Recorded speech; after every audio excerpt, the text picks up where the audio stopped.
Nsem-Pii TV nie. Mpanyinfo na ebo bebi sɛ efidie eche aboa ne sunko na sɛ egya no soso a ne sunko abusua yɛda so ɛwɔ vetting committee no ase case atoba forcing yɛtoto na no ahwɛ ne muduru sɛ finance minister adwuma na John Dramani Mahama pardon no so obetimi ayɛ ana sɛ wontimi nyɛ na abusua nsɛm a atoba forcing ɛkaayɛ abra na ɔwɔ opposition no sesɛ deɛ wasesa na no na deɛ awerɛho paa ne sɛ wɔn game changer 24-hour economy na ɛyɛ owura afanyoma kings bisa ne sɛ to the benefit of an ordinary Ghanaian mo 24-hour economy no aseɛ paa ne sɛ abusua enkyiremu a ato forcing ɛde maayɛ no video ɛne audio so no ha yɛbɛbɔ na wankasa watimi hu sɛ NDC amayɛkuo no sɛ sei ɛna mo kyɛ 24-hour economy ne dia sɛ ɛbɛboa Ghana yenim sɛ John Dramani Mahama ɛhyɛ bɔ sɛ 24-hour economy no night crafts nyinaa ɛka ho atoba forcing sɛ ɛnka ho sɛ wɔne ne boss ɛtimu ɛtwene dendenden ɛwɔ 24-hour economy interpretation ho na ɛfa koko ho nsɛm abusua yebisa atoba forcing no ensɛm a wɔka atoba forcing ko gyina parliament sɛ na nado dan ko akofo ado aban tiri mu ɔden koko a wɔto no 3,100 no ne boɔ fododo ɛwɔ sɛ nkomutim to no 6,000 anya hwekora 6,100 Ghana cedis abusua yebisa atoba forcing na kwan a wɔfa so answer questions no ɛwɔ ha ya yɛde bɛso mu ɛfa school feeding ho ɛna free education ho ensɛm a NDC foɔ ɛka ne deɛ abusua ɛgya Ghana foɔ ɛyɛ mhyehyɛ ɛwɔ vetting ase na yɛmma yɛkasa wa yɛnkɔ na wankasa kokɔtie abra atoba forcing wɔtoto apapa so ɛwɔ vetting committee no ɛfa 24-hour economy ho free education ɛne school feeding program a ɛwɔ man kɔkɔ Ghana ha neɛba Nsem-Pii TV sɛ dada yɛ no yɛbɛsan to yɛ na tiefoɔ so ama atiefoɔ aho nsɛm a so Ghana. So, just for the ordinary Ghanaian, what is a 24-hour economy? Just for the ordinary Ghanaian to understand. Thank you, Mr. Chairman. I need the explanation of 24-hour economy from you. Mr. Chairman, simple put, a 24-hour economy is an economy where the rest sectors of the economy doesn't sleep. The rest sectors of the economy doesn't sleep. For example, we have a mining sector, don't we? We want to see where the mining sector does not sleep, as against a situation where the mining sector, for example, does 12 hours and go to bed. The benefits of light electricity, they should be able to work 24 hours, and many other sectors. You have the hydrocarbon sector. You have the entire agriculture value chain. It's not just going to farm, but after farm, the produce must go to a warehouse. And you have to obviously process it into agribusiness. And so we don't want the value chain to go to sleep. We believe that if implemented properly, we'll be able to increase the workforce. And we've said one job, just like we have now, can end up employing 3. So 24-hour economy is a structure where we'll end up implementing a 3 shift for the economy and going forward, bring out for productivity. Thank you very much. Are you okay with the explanation of 24-hour economy? Chairman, stay out of this matter. Honorable nominee, are you suggesting therefore that the structure of our economy as it stands now has no such input as 24-hour economy already subsisting?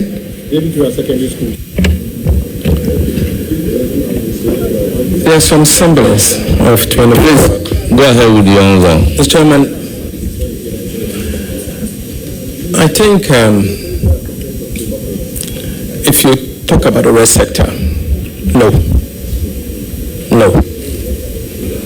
You see, the rest sector are the core sectors of the economy that drives inclusive growth, proper growth, and create jobs.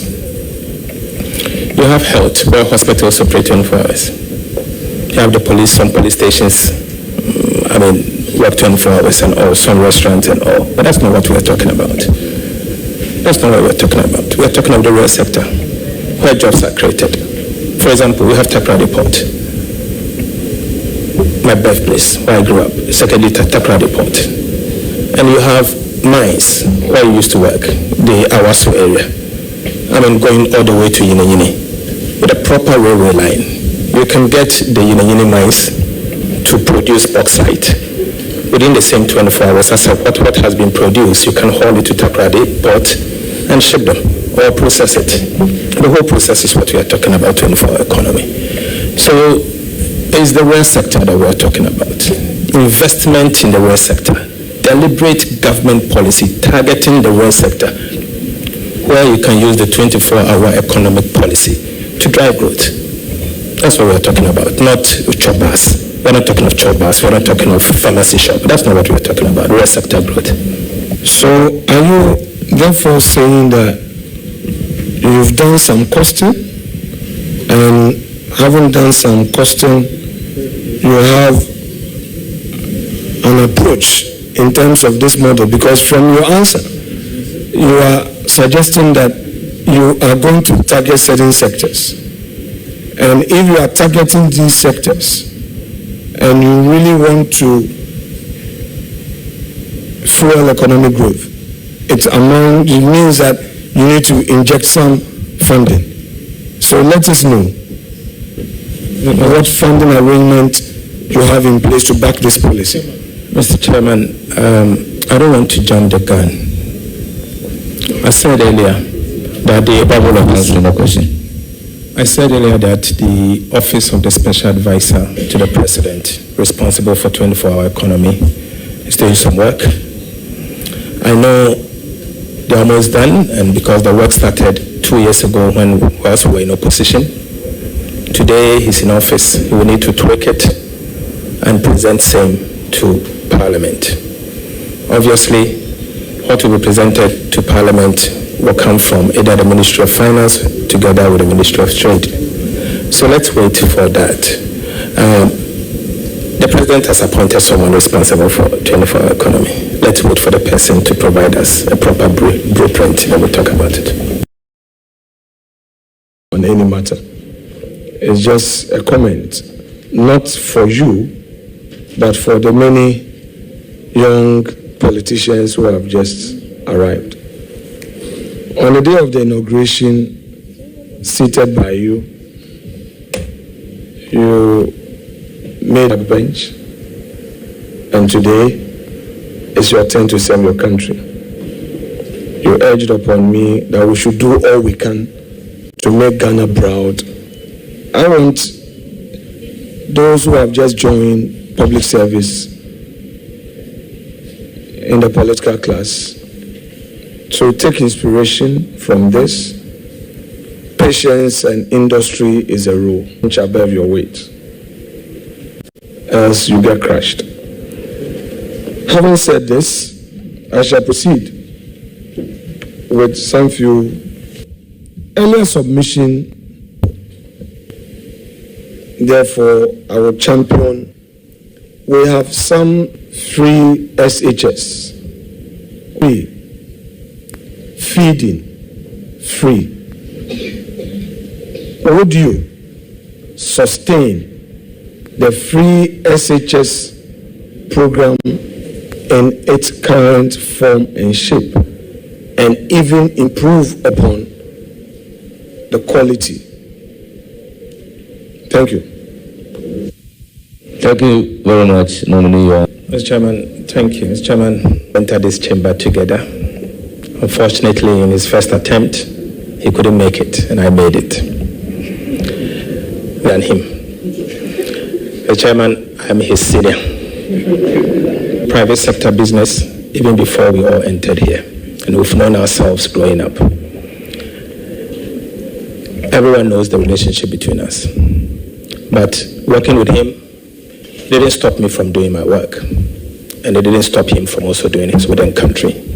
And we have to do it with the best of intention to help our country grow. We did just that. We've had a moment.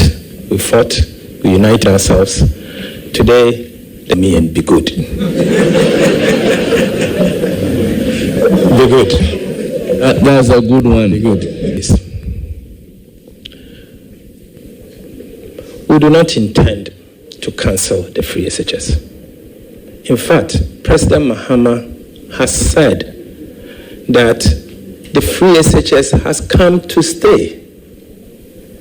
I don't think you need any further assurance. The President of the Republic of Ghana has made this statement. Who am I? As a minister that he has appointed. So you have the assurance from the highest level of government to preserve the policy. I don't think I have what it takes to give you additional assurance. It's done. And he will be coming to this house as part of his State of the Nation address. I'm sure he will re-echo that position. I'm only a servant. My responsibility, if approved, will be to allocate resources to his priorities or to the priorities of the government. Free SHS has come to stay. His pronouncement in the last few years. Thank you very much. Any further question? Yeah. As the holder of the purse, whether the school feeding program will be sustained. Thank you very much. School feeding program. Mr. Chairman,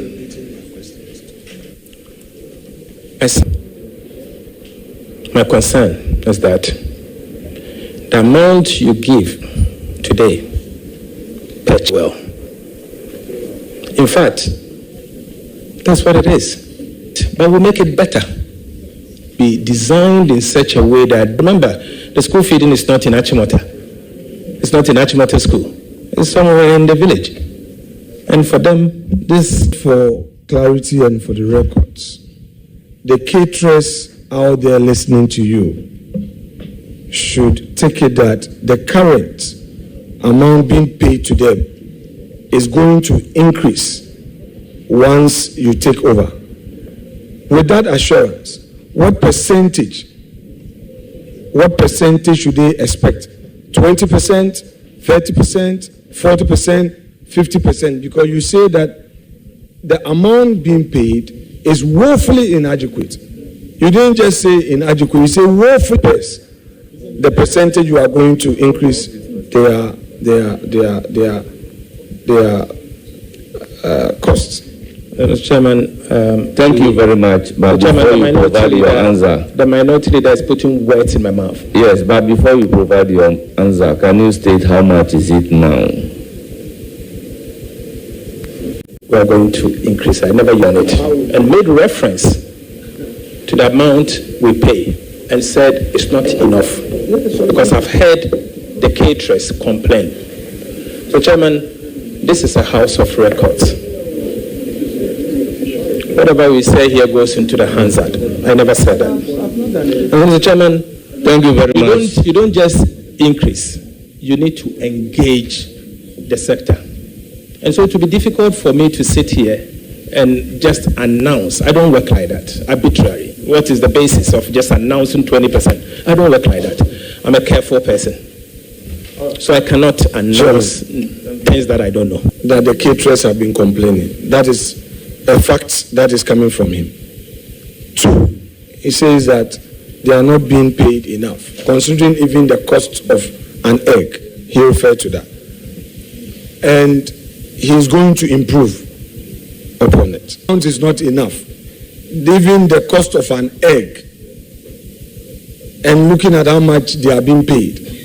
So give us a percentage, that's fine. I won't push. But I want you to be on record that upon assumption of office, the caterer should expect an increase in the amount being paid as compared to the current payment they are receiving. So answer. The indication is clear that the amount is woefully inadequate and it will be improved.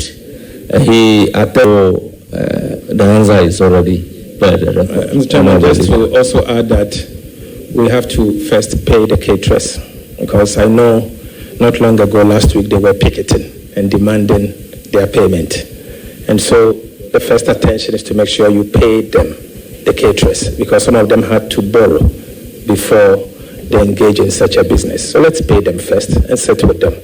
I don't know the quantum of arrest. We need to know the arrest, the amount of money the government of Ghana owes these caterers. We ascertain it, pay them, make them happy, and then we'll move on. Mr. Chair, as for this, I know it as a fact. So I'll give a voluntary answer. Honorable leader and my respected colleague, government pay them, that is, this which has just begun, that government does not owe, that perhaps government owes, because the term would have to end. But I want you to know that I am aware that government paid all outstandings to caterers. The Nsem-Pii government, at the time of leaving office, had paid every single caterer. Every single caterer which has just begun, that upon completion, they will send their invoices for validation. So just for the records, and I pray that with assurance that there's going to be improvement in the amount being paid. You are saying that you won't use the word increase, but you will use the word improvement. Well, it means the same. So they expect that this current term, God willing, as you take over as a fresh Atto, they are going to enjoy an improved payment. Thank you very much. Mr. Chair, having put that on record, let me go back to the issue of cocoa price per bag. Respected colleague indicated that, well, the cocoa sector is under the Ministry of Agric, and that if there is any policy real, a key advocate for cocoa. Now, the issue is beyond advocacy. You are now the man in charge of the press, and you know the pressure on cocoa farmers. Committed. Would it be decision? Ghana Cocoa Board uses this money part to buy cocoa, part to buy. I will not do this committee any good if I sit here and announce cocoa price. But as I've said, I remain a key advocate for the cocoa farmer. I will do so with the best of intention. I'll continue to speak for DECO. I still maintain that it's inadequate. Thank you. And there is more room for improvement. Thank you. Further question? Chairman, is a nominee conceding that the 6,000 per bag he quoted on the floor of the House, Ghana cedi per bag, should have been paid in the last crop year. So, Chairman, I say this because Cocoa Board is gradually turning themselves into a procurement agent just to procure inputs and denying the cocoa farmer. So they could have adjusted their formula to benefit the cocoa farmer, a fair price. And I believe the cocoa farmer deserves a fair price. And I know His Excellency the former president quoted me previously that I had said the cocoa farmer deserves 6,100. I'm not running away from that fact. I said it on the floor, and I backed it with the world market price in the city at the time. You've been consistent in your answer on this. Any further question? Rightly so, sir. Chairman, the nominee is being vetted as Minister of Finance.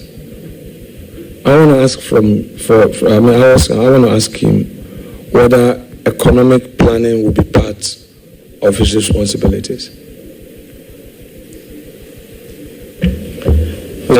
Thank you very much. Though the instrument is very clear, you may proceed to answer the question. So, Chairman, the instrument said Ministry of Finance. Fiscal policy in itself, now and the National Development Planning Commission will accordingly do so. Very much. More question? Chairman, the instrument titled, the executive instrument, EI1, Civil Service Instrument 2025,